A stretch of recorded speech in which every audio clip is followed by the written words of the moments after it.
So today's unit, my name's Shazia Khan, and today's unit we'll be doing is communication skills for health and social care. And we're doing learning outcome 3, which is to be able to communicate effectively in writing. Now, we did the session yesterday as well, and we looked at learning outcome 2, okay? And in that one, we were looking at being able to interact orally with individuals in a health and social care setting. Why is it important to communicate with someone orally?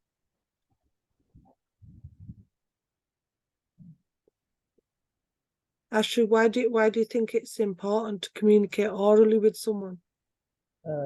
Because without communication, we can send the message to another person. Yeah, and also, with any sort of communication, verbally or anything, we can actually express, we can see how someone's feeling if it's any sort of body language or facial expressions or anything. And it's so important in the health and social care setting. It's important in every setting, but in this instance, the health and social care setting. We also looked at the different styles and methods of oral communication to meet the needs of different individuals. So we looked at how in the health and social care settings, people communicate verbally and, not trying to avoid, mumbling and speaking clearly so the other one understands. We also looked at demonstrating appropriate listening skills, so effective communication within the health and social care setting.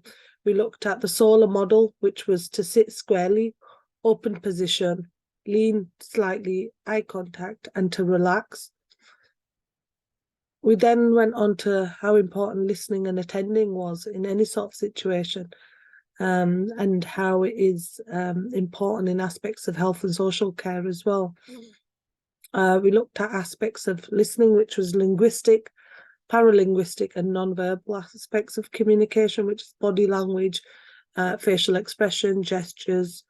We then went on to look at behavioural aspects of listening and the blocks to listening, so any sort of barriers to listening, things like cultural barriers, and any sort of language barriers, in regards to, if people have, have different learning styles, and people, listen differently in regards to their language issues, then we looked at that as well. And that could be a big barrier because, culturally you're not able to understand, so you may need an interpreter, especially in the health and social care profession. When you see people from a variety of different cultures, it's really, really important you're able to identify what the person is saying, or, if they're in pain or anything like that, you're able to identify that and, get any sort of assistance or help for that. So sometimes, you do need an interpreter to identify these kind of issues. So we're going on to learning outcome 3 now, which is to look at being able to communicate information in writing. Why do you think it's so important to communicate information in writing?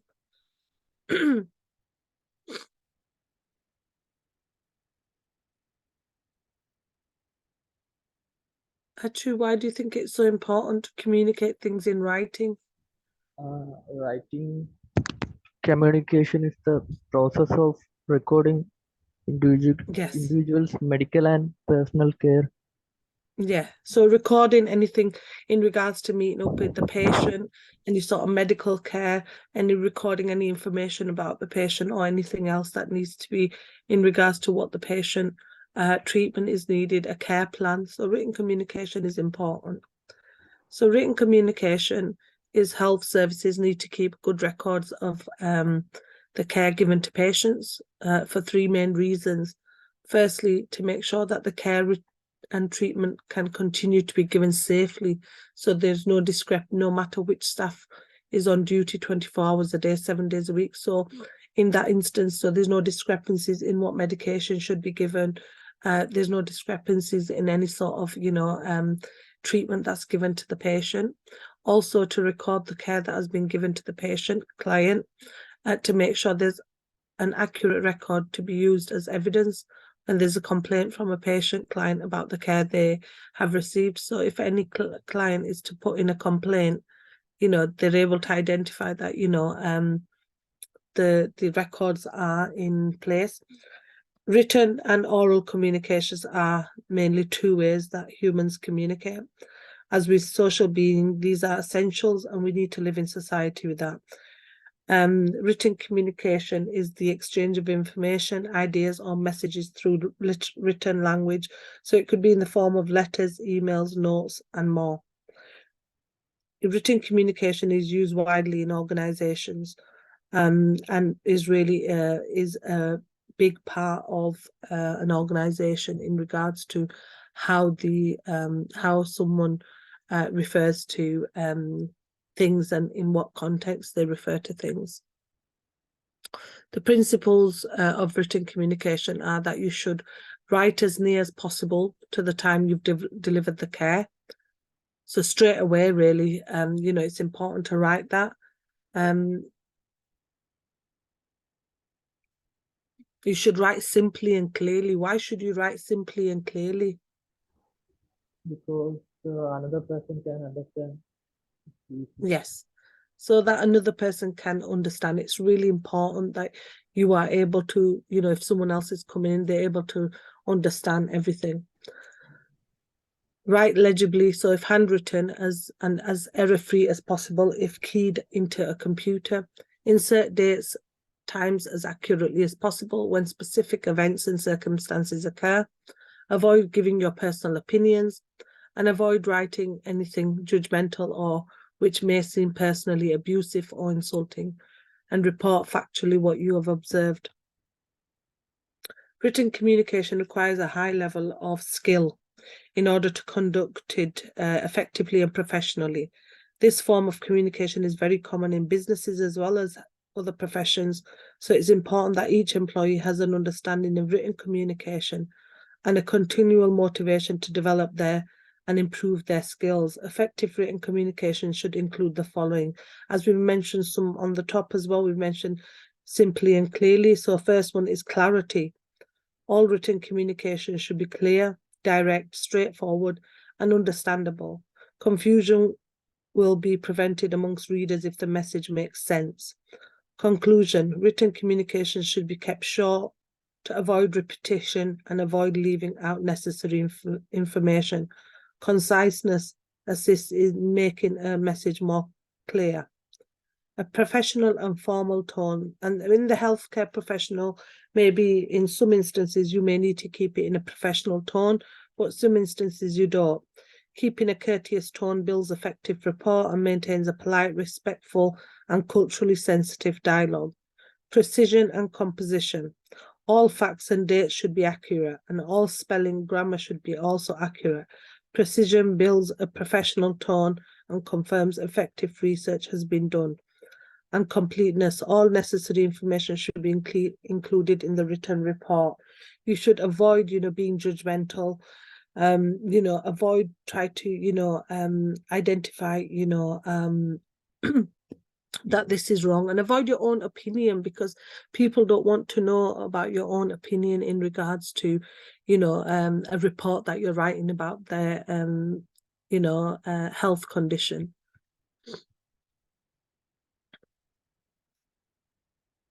(3.1) Explain the different uses of different forms of written communication in a healthcare setting. Written communication forms an important part of working with individuals in health and social care and early years setting. Practitioners may be asked, for example, to write a care plan or a daily report about the care provided to an individual, or the instructions to follow for a medical procedure or activity. They may need to take minutes of a meeting or send an email to an individual's family.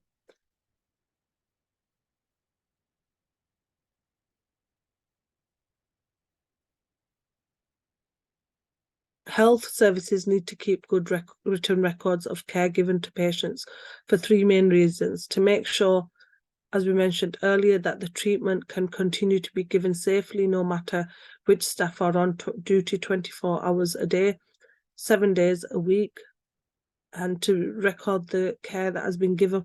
Why do you think it's so important to record the care given to a patient?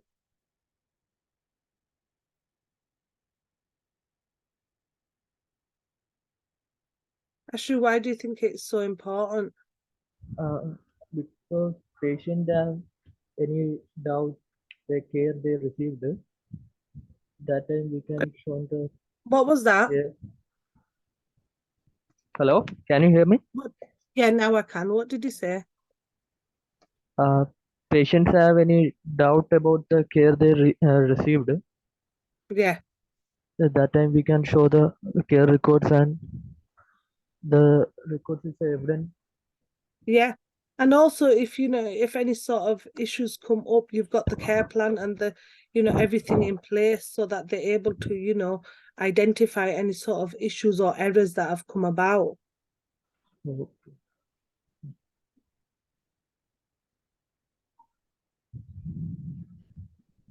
Also, to make sure there's accurate record to be used as evidence where if there's a complaint made, from a patient, client about the care they've received. Communication skills, as we mentioned, are a top priority for health and social care workers. For this reason, they're usually required to go through some specific training on the subject. In order to promote effective communication in health and social care setting, it is fundamental to consider that this environment can be a source of anxiety and fear.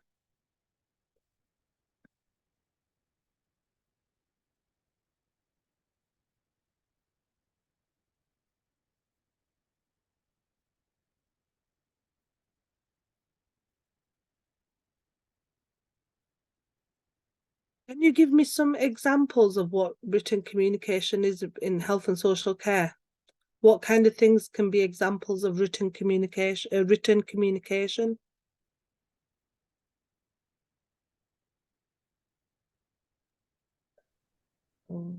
What do you think can be examples of written communication?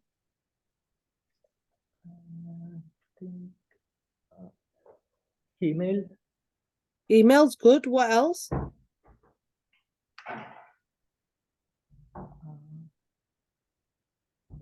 Could be letters. It could be emails. It could be blogs. It could be, text messages. It could be contracts. So these could be examples of any sort of communication. So the principles of written communication are that you should roll College of Nursing, write as near as possible to the time you've delivered the care, write simply and clearly, write legibly, insert dates and times as accurately as possible, avoid giving your personal opinions, and avoid any judgmentals. And remember, as part of the healthcare team, you have responsibility to make sure that anything you write about a patient or that any of the staff writes for that matter remains confidential and cannot be accessed by any unauthorized person. Why do you think confidentiality is so important? Because every individuals need a privacy. Because what? Every what, sorry? Because every individuals need their privacy. Yes, because every individual needs their privacy. And, when we're doing emails and we're doing reports, it's important to make sure that these are kept confidential because it may be something, that it's illegal as well, because of GDPR. And we need to keep everything, clear, but we need to keep everything personal. It's also a written communication is also important in the health and social care profession because it's easy to share. It can be saved for later and it can be read at their own convenience. The most obvious reason why written communication is important is that you don't have to worry about mispronouncing a word or forgetting what you've wrote. So, it is really important in regards to any profession, but mostly in regards to the health and social care profession. And some examples of the most common types of written communication are things like reports, memos, bulletins, job descriptions, emails, instant messages, and websites. Good writing skills create good impressions. Pay careful attention to how the text is presented, including the typeface and font size used. A clear and easy to read layout will look more professional. Correct grammar, as we've mentioned earlier, and spelling. This will instill confidence in the reader. The style of writing used, formal or informal, may be required for different situations and will be appropriate for some situations and not others. The language used, the use of current sector terminology and avoiding jargon is important for ensuring that information is understood. So why is it important when we look at the jargon that is used? Why do you think that's so important? The language that we use. Because some people doesn't know the jack. Sorry, what was that? Because some people doesn't know the jack. I think. Yeah, you need to write in a professional manner, don't you? Yeah, it's formal. Yeah, so as we mentioned, you know, there's some written examples, as I mentioned earlier, and that could be things like letters. So your letters, depending on, you know, the fact that they need to be if they're a professional letter, if it's writing to another, you know, specialist or another organization, it needs to be, you know, a formal or informal letter. Emails as well. There's, you know, different, you know, areas of written communication that, you know, are important in situations. Next one is specialist communication. And when we talk about specialist communication, what do you think specialist communication is? Specialist communication is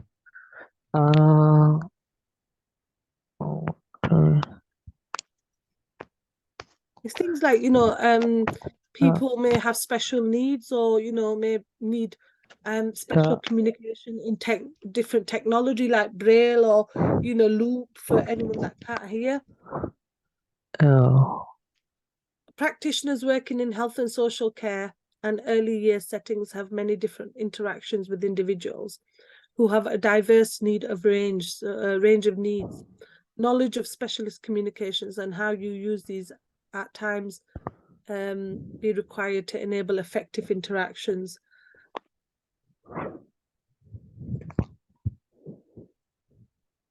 Mainly, it helps you deliver person-centered, high-quality care. Without specialist communication knowledge, a person won't understand what a patient needs. They will fail to identify if he has a particular problem or disorder.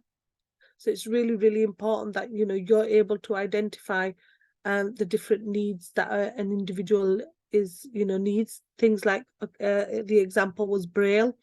Braille is used by individuals who are blind or visually impaired and are unable to access materials in print. It's important as it enables individuals to read and write independently. Braille uses dots to represent the letters of the alphabet, numbers and punctuation marks. These can be read and written by touch. Braille has been adapted to many different languages and is also used for musical and mathematical notations.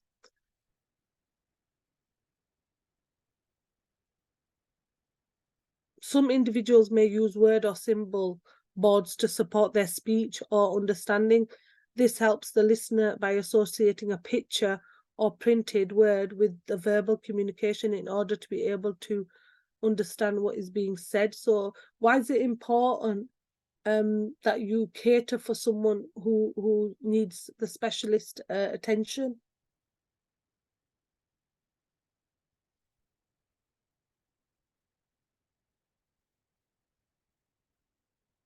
Why do you think it's so important to provide for, you know, everyone? Because someone has not to understand. Sorry, I can't hear you. What did you say? Sorry.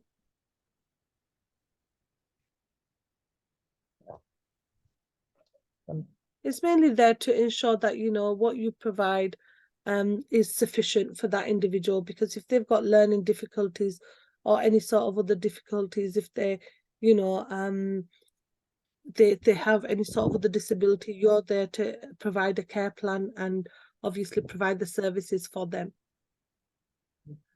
Sign language. The most common form of sign language used in Britain is the British Sign Language, BSL.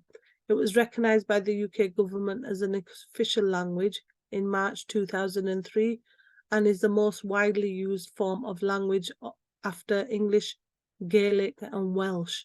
It has its own grammar and sentence structure that is completely different to that used in English, and sign language is used by individuals who are deaf or hearing impairment, and it is a form of communication that uses gestures, facial expressions and body language. So this is really important within the health and social care, and if anyone, you know, is you know, in regards to deaf or have a hearing impairment, then, you know, you have to, you know, try to accommodate for that person and, you know, try to communicate things visually using your hand gestures, facial expressions, and, you know, the important one that would be used in the UK is the BSL one, which is the British Sign Language. 3.2, communication information using appropriate written styles and methods. And this is what we said here is here you need to make use of one of the written styles and methods. So you have letters, emails, formal reports, so a patient report, informal report, a prescription, any sort of instant messages. So these are areas that, you know, could be appropriate for written styles.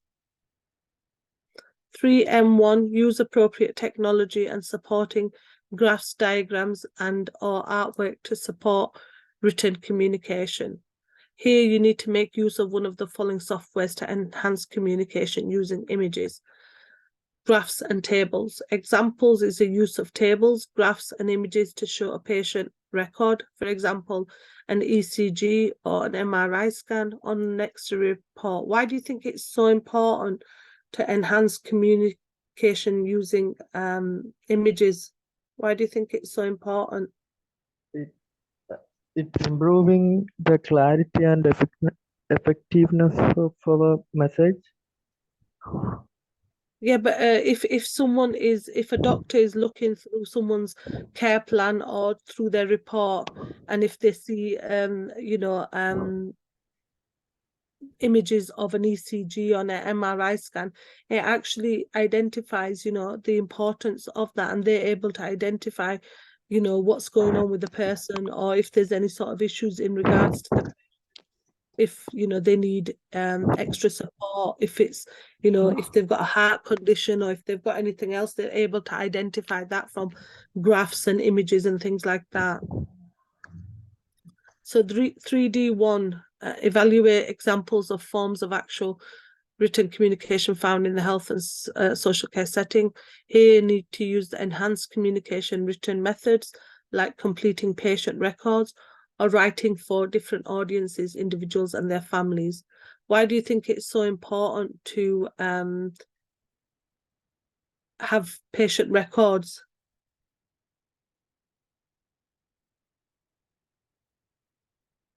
Why do you think patient records are so important? For the further purpose, future purpose. For the what, sorry? Future purpose. Yeah, for future. Yeah.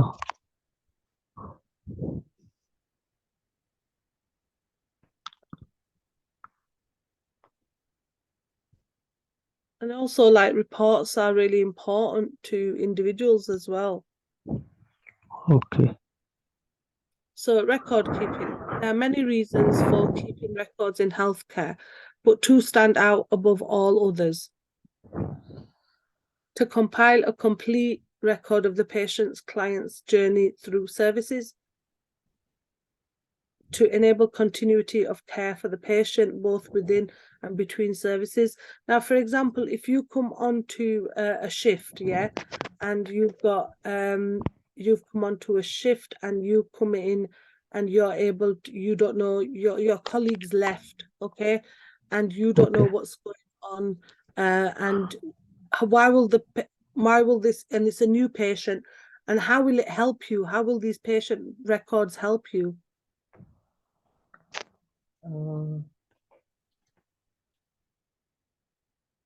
The records have details about the patients and the medicines. Yeah, it'll have the details of the patient, what the patient's going through, any sort of issues in regards to, you know, any sort of care plans that have been put in place, or any sort of medication that the patient is getting. So it will help you as an individual coming into it. You know, you'll be able to identify what's going on and what the patient actually needs. Yeah. The records we keep in health and social care are, need to be clear, accurate and honest and timely, meaning they should be written as near possible to the actual time of occurrence of the events they describe. And record keeping in the health and social care setting plays a significant role, and to provide the residents with the best possible care, keeping up to date and accurate records is essential. Maintaining digital social care records allows care providers to keep all information in one place, helping to ensure that they remember all the important details in regards to the treatment and the care.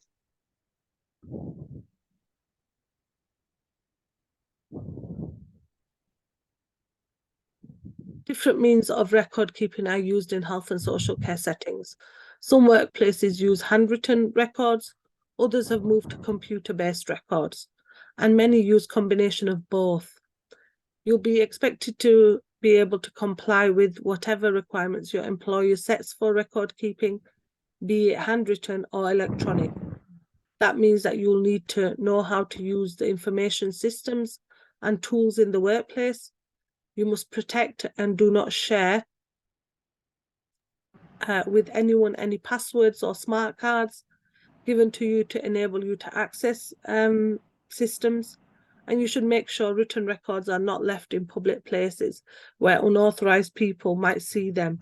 And any electronic system is protected before you sign out. And that's all to do with, you know, confidentiality. You know, you've got to make sure that you, as an individual, are able to keep any information confidential. Why do you think it's important? Because they need privacy for the. It's because it's private information, isn't it? Yes. Private information of a private individual or sensitive nature which is not already lawfully in the public domain or really readily from another public source. So it's, you know, you need to keep that information confidential. You know, you need to be able to not let anyone else. It's a breach of, if you let someone else go into that information, you leave it open. If it's a password or anything and you leave it open, it's a breach of confidentiality, and it can lead to serious repercussions such as, you know, things like identity theft, fraud, harm to one's reputation. So confidentiality actually helps build your the employees and clients' trust in a company. And in the medical industry, confidentiality promotes confidence. So you need to make sure that, you know, all the information that you have kept or you have written about the patients, you know, maybe illnesses or anything, that it's kept confidential. So there's some advantages and disadvantages of written communication. And I'm going to go through some advantages with you, okay, and disadvantages. Firstly, written communication offers many advantages. Documentation and preservation, which is written documents provide a permanent record of communication that can be stored, retrieved, and referred to at any times. Clarity and accuracy. So writing allows you to carefully consider your message, choose your words carefully and wisely. Wider reach. Written communication can be easily distributed to a larger audience across the globe. So if you have to send a message, an email, you know, you could send it across. Written documents can be used as evidence, like we mentioned earlier, in any sort of legal proceedings. And flexibility, written communication provides flexibility in terms of when and where messages can be delivered. So there's also some disadvantages of written communication. What do you think? Can you give me a disadvantage of written communication?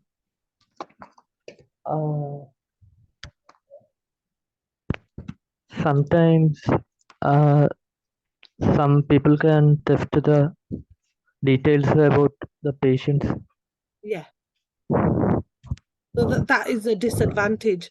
Yeah. Sometimes also some more disadvantages. Writing a perfect document takes more time than speaking. So, you know, when you're writing something, it takes a lot longer, doesn't it, than speaking to someone? Writing requires materials such as paper, ink, a pen, or computer, and sometimes that's costly and is not accessible. Once something is written, published, it's difficult to change it and can cause misunderstanding or any legal issues. Not everyone is literate and can understand written information, so it can limit the audience. What I'm going to do now is we've got a video to watch on written communication and the importance. So I'm just going to put that on, okay? Okay. Recording in progress. So this is the final session, the final learning outcome, which is learning outcome 3. And the next learning outcome we've got is next week, which is assignment discussion. Thank you for attending today's session.